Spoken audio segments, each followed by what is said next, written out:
The election of 1816 was one of the most harmonious in American history. Party politics had seemingly vanished as the country elected another founding father to the White House.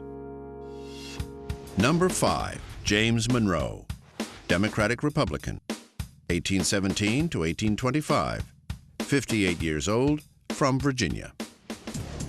Monroe's a relic. He's the last of the revolutionary generation to hold high office.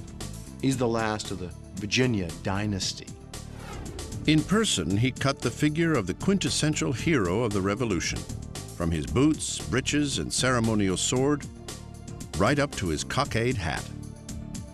The funny thing about James Monroe is that no one ever seems to have thought terribly well of him, except his character. Everybody said he was honest, and everybody said he was trustworthy. But no one ever said he was extremely intelligent. Yet this man must have been doing something right, because he gets elected twice to the presidency by crushing margins.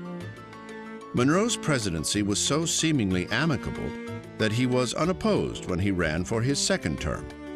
He had, in many ways, a falsely easy presidency. This is supposed to be the era of good feelings. He seems to reign over a period of peace and happiness in America. But not really.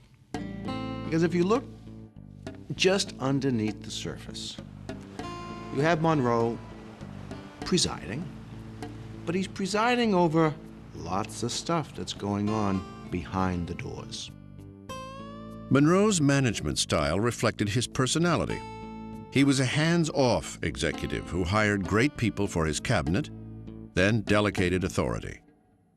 This served him well during the moments that defined his presidency.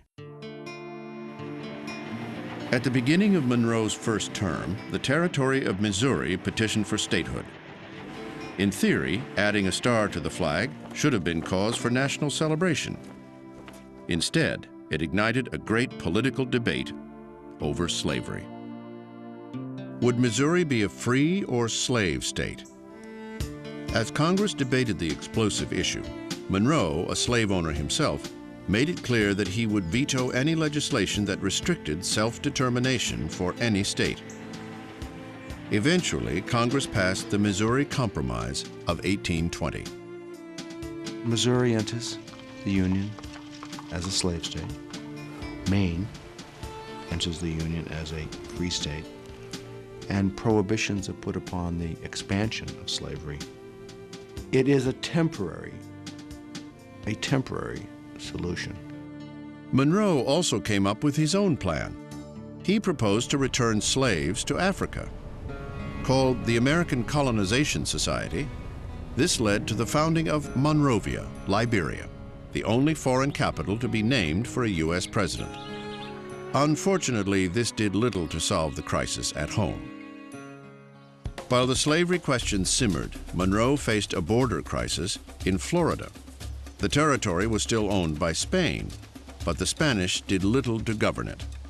It's a nest of pirates and outlaws, and there are Indian tribes who live there who are certainly not under the control of the Spanish government. By 1818, border incursions were common. Seminole Indians, in particular, were raiding white settlements in Georgia. These raids were often encouraged by British privateers who operated on the Florida coast. In response, Monroe sent troops to the region, led by the hero of New Orleans, General Andrew Jackson. Andrew Jackson ends up being sick and tired of it, and he invades Florida and captures the British and hangs them.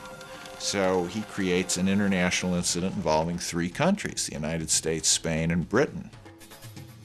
Jackson's raid caused an uproar in Monroe's cabinet. Some, including Secretary of War John C. Calhoun, wanted to reprimand the general. And Secretary of State John Quincy Adams sticks up for him. He says what the British were doing was outrageous and the Spaniards ought to have stopped them, and they didn't. And Jackson did a preemptive strike, and that's what he ought to have done. Monroe did not reprimand Jackson. Instead, he opened negotiations with Spain for the rights to the territory. In 1819, the Spanish ceded Florida to the United States without a fight. Border disputes were constant during Monroe's tenure.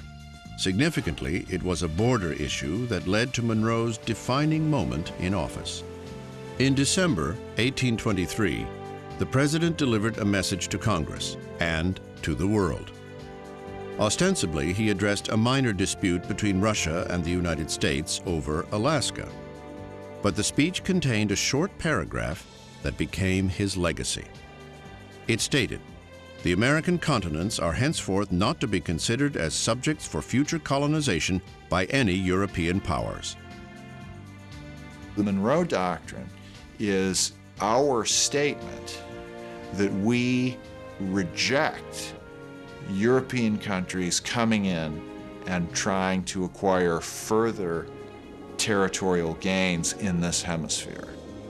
You stay in your hemisphere, we'll stay in ours. It wasn't until 1852 that people began calling it the Monroe Doctrine. By then, it was regarded as Monroe's greatest moment. And yet, he was not the true author. That's a wonderful example of how the presidency is becoming the central branch of the government. And the president is becoming so important. The Monroe Doctrine is written by John Quincy Adams, Secretary of State. But because it happens in Monroe's administration, it's known as the Monroe Doctrine. The end of James Monroe's presidency was a turning point in American political history. He was the last of the revolutionary generation, the last of the architects of the American Republic. These men were not politicians. Their vision of themselves was as caretakers of and leaders of a nation, as good citizens, as statesmen. And I think that maybe marks the difference between the generation of Jefferson and Adams and the generation of Andrew Jackson and the men who come after.